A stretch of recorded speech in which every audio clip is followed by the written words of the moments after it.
Hey guys, welcome to the daily news analysis of 16th of January, guys. So let's see the very first news. First news is about Rashtriya Sanskriti Mahotsav. Actually, it is being celebrated by Ministry of Culture, and the Ministry of Culture is organizing the 7th edition of Rashtriya Sanskriti Mahotsav, which is organized under the event which is called Ek Bharat Shresth Bharat. Now, what is the main objective of the government, guys, for the celebration of this Rashtriya Sanskriti Mahotsav?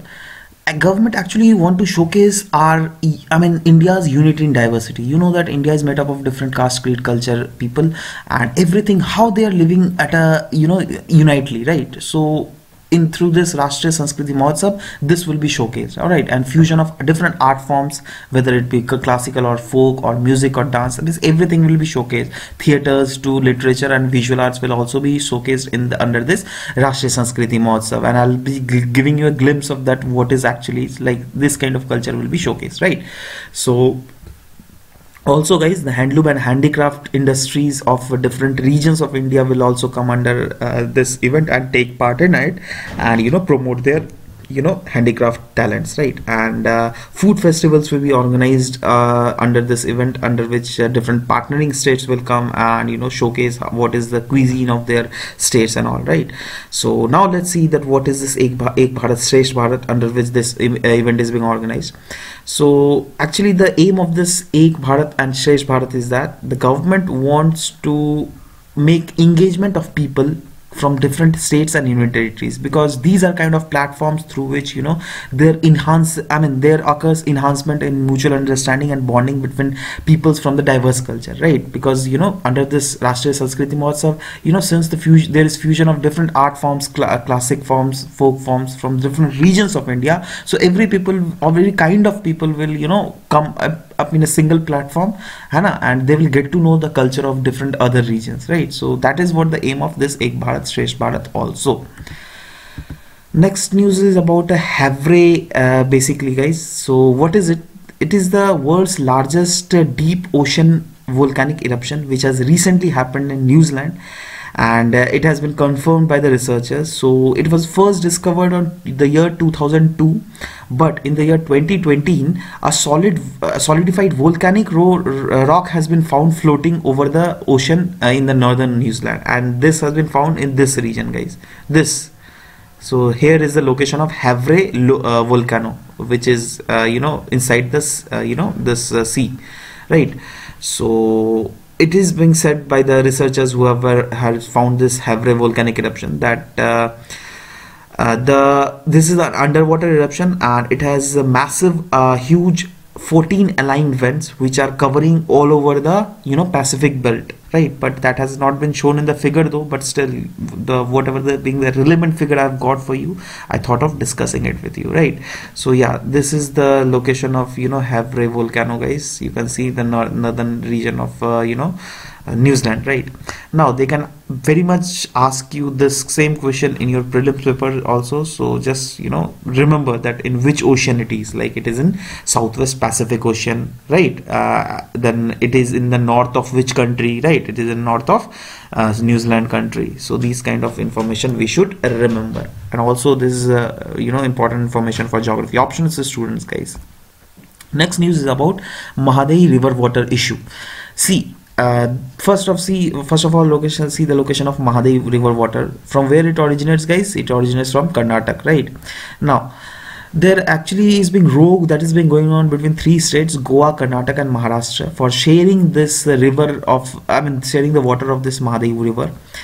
Actually, see, Karnataka government, what they want to do is they want to divert the water of this Mahadayi river from here to Malaprava river basin, which is the tributary of Krishna river, right?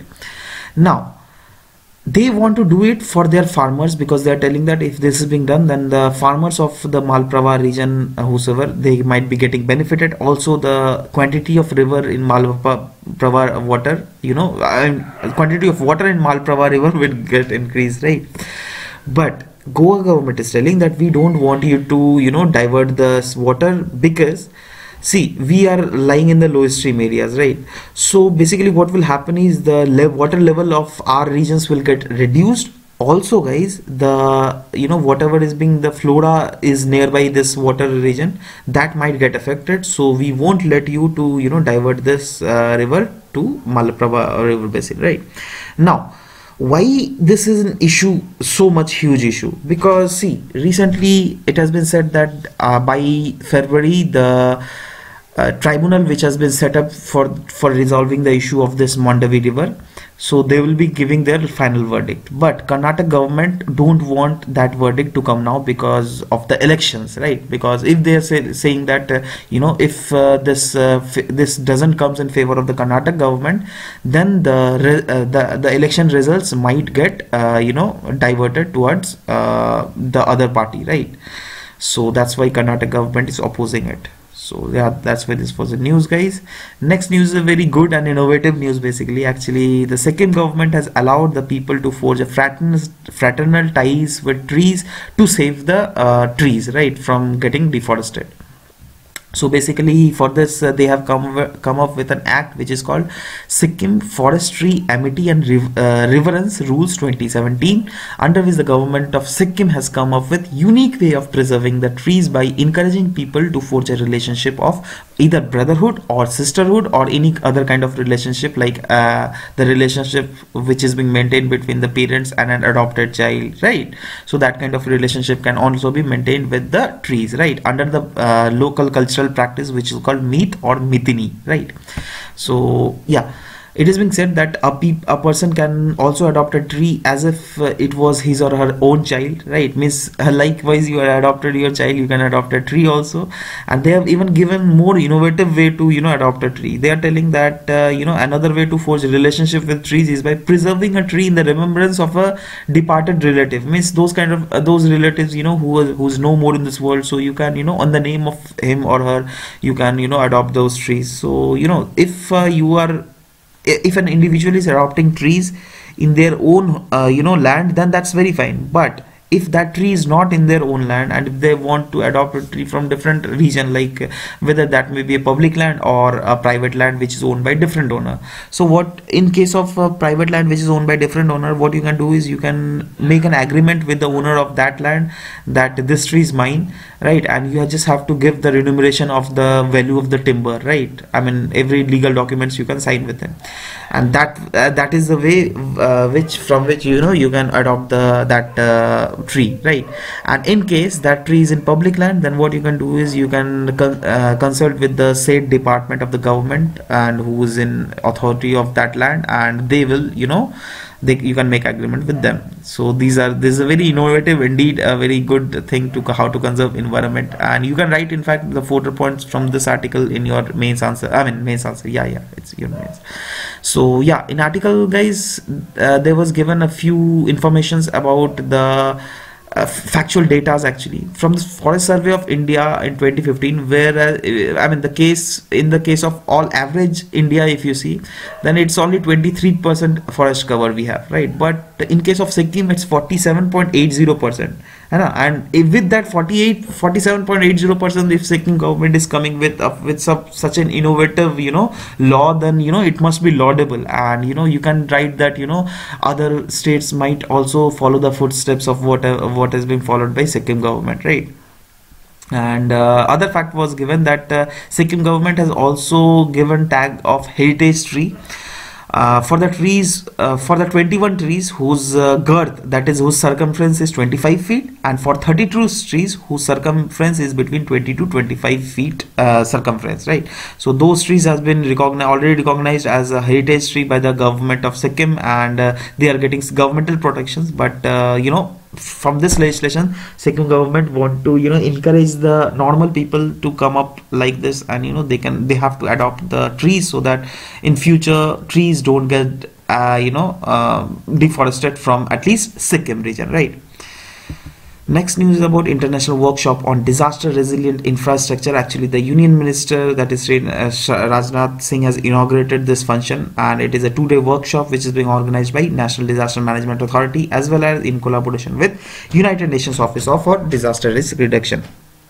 Now, what is the main issue through this international workshop on disaster resilient infrastructure? See, the name itself suggests that what is the main issue going on. I mean, what is the main topic on which this workshop is being organized? This workshop is being organized for the making of disaster resilient infrastructure in different countries, right? So because the dignitaries from different countries have joined this workshop, so it is being said that it will create the opportunities for economic growth as and is at the cost of sustainable development. Means, see, everywhere if infrastructure is made, then economic growth will come for sure, but as well as it will lead to sustainable development of the region also. And the way we build our infrastructure today will either build risk or resilience for future generation. Means I mean, this is under this workshop, if we follow the directives, then whenever we are making the infrastructure of today, that will be directly or indirectly be beneficial for the future generation also, and that will become sustainable, sustainable infrastructure, of course. And this was also being addressed by our Prime Minister, in which he has focused upon the need for investing in infrastructure, because there is an agenda which is called 10-point agenda under the Sendai framework, which is being framed by the Indian government. So under the 10-point agenda, guys, one agenda is also the investing in infrastructure, right? So that infrastructure could be made disaster resilient, right? And that has been or also been main highlight of this event, because Prime Minister have focused on that investing in infrastructure also, right? So this was about this news. Next news is about another Aadhaar upgrade, face recognition via phone or laptop. See, before few days we have learned about ID called virtual ID, right?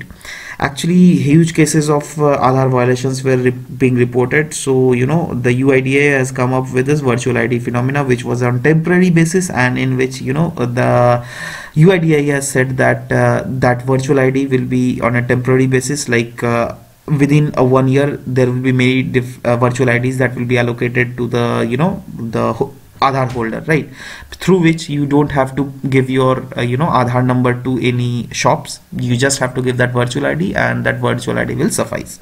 Now, there were few other loopholes also which were left, and which was not been concerned up till that day. So again, a directive has been come from UIDAI, and UIDAI has said that will also upgrade this Aadhaar by face recognition via phone or laptop. Now, under this face recognition, what is this face recognition? First of all, guys, you have heard about iPhone X, right? So iPhone X, if you are purchasing, then there's a system which is called face recognition. I mean, if your face will come, then only that will your iPhone will get unlocked, right? So similar kind of thing is given here also. I mean, see, actually the allegations against the government were in earlier days that many peoples were not able to get the governmental service, because government has already almost related all the services with Aadhaar, right? So many peoples were telling that we are not able to get the governmental services, right? Like, because in village areas, the people's fingerprints were worn out, old age, as well as because they were working in hard working condition. That's why it is being said that their fingerprints were not that much recognizable. But from this face, if this face recognition application will activate, then it will be easy for the government also to recognize the beneficiaries and pass on to the benefit for them. Because see, though fingerprints might change, right, but your face cannot change, right? So it will be indeed very good decision by UIDAI. So let's see what happens next. Next news about Delhi Lieutenant Government has approved the Kejriwal's government doorstep delivery policy scheme. Actually, the Delhi legislature has already come up with the scheme on November, but this was under the vigilance of Lieutenant Governor of Delhi, that is Mr. Anil Baijal. So he said that okay, we are giving this okay to this doorstep delivery scheme. Now, what is this doorstep delivery scheme? First of all, let's see that. Then we will discuss about this issue. See, doorstep delivery scheme is a scheme under which the governmental services, unlike earlier what used to happen was that for the governmental services, people has to come to governmental office, then they were accessing these services, in which there were very difficulties were observed that since people are coming to governmental office, the government also cannot make that much efficient work because there was to be huge crowd, right? But through this doorstep delivery scheme, what will happen is that people don't have to come to government, right? In fact, government people will go to their doorsteps and give the legal documents, right? So this is about this doorstep delivery scheme. Now what the lieutenant governor says that okay, we are okaying this doorstep delivery scheme, but the government must again reconsider the proposal, and likewise they must suggest some sort of alternate models while raising the concerns over safety. Means he has raised the concerns over safety, congestion due to traffic, breach of privacy and loss of document. Means this might happen, right? Because if you are issuing doorstep delivery services, then that guy whosoever is being taking the services to the doorstep of the people, they might face some different kind of difficulties, right? So because and those difficulties might be that congestion due to traffic, right? Privacy might be breached, right? Which is in the case of Aadhaar, that is being seen that many privacy is being breached. So, and I mean in future this might happen in Delhi also, right? So instead, Lieutenant Governor suggested that you better switch on to 100% online delivery system, right? Means people won't having any problem. These kind of issues like over congestion, concerns of safety, privacy and loss of document, these issue will not be there, right? You just set up the private kiosk at different parts of Delhi, and people will go to those kiosks and directly avail the services whatever is being needed, right? So you just do that. So Delhi government said okay, we are thinking of that also, and we'll think of that. I mean in future we'll just come up with those kiosks across the cities, right? So but also government has given the answer to the LG's question that why don't you keep this 100% online delivery. So Delhi government has said that out of this 40 services, only 5 services were not made online, all right, and rest all the 35 services were made online, but the number of people using those services were very less. Those were accounting of around 8% of the citizen of Delhi, right? So means because what it does, it shows that people don't know how to use online system, right? So until and unless you are not making them known to what is how to use this online system, then how you will be getting the achievement of the schemes, these kinds of a scheme. That's why doorstep delivery scheme is a very apt scheme, and let us come up with this, right? So yeah, this was about this news. I mean, and guys, actually yesterday what I did was I have started a mains answer writing in Unacademy portal, but that is in Hindi, right? But again I have uploaded it English also, right?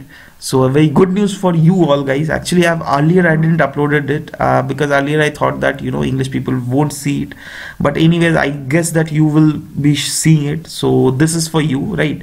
And this will be the covered up for your page.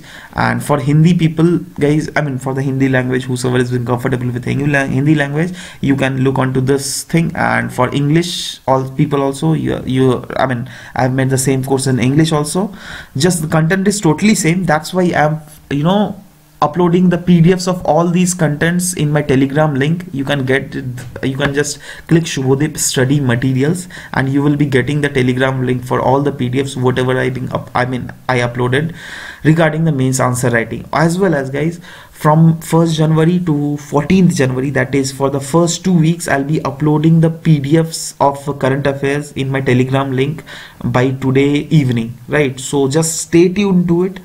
I'll just request you to subscribe to this Telegram link. Just go to this Telegram link and you will be getting access to my profile wherever I have uploaded all the PDFs, right? And regarding the mains answer writing guys, first of all, by the time you are seeing this video, I guess by the morning time, since it is morning now, so as of now, since the Unacademy office is not open, so I don't think that they will make this online, but by afternoon 12, I'm damn sure that they will be making this course in English online, right? So after 12 you can visit my Unacademy profile and get access to the mains answer writing, how to write the mains answer, right? I've already uploaded it, and the PDF link I've already uploaded in this article. You will be getting to know it, and if you at all want to see this, if you're comfortable in Hindi, then I'm just giving the link below, and you can click onto it and you will be getting the access to the mains answer writing. That is, I have done in Hindi, and the font is orange, right? And for English the font is blue. Just remember it, all right? So yeah, this was all about it. Today's news, guys. We'll meet in tomorrow's class. Till then, bye bye, take care, and thank you for listening to this video. Thank you very much.